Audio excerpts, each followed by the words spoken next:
Your MCP server has no auth. Let's fix that. Every MCP tutorial shows you Hello World. None show auth. Here's the problem.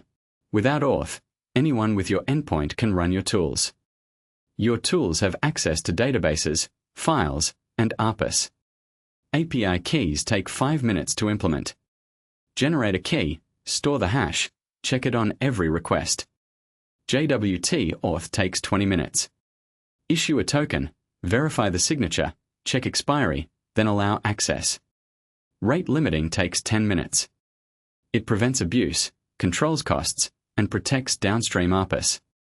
Total time, 35 minutes for a fully secure MCP server. There's no excuse. Your production server needs auth. Period. The most common mistake?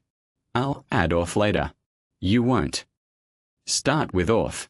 Build it in from day one. Check out MCP Starter Pro. Auth built in. Link in the description.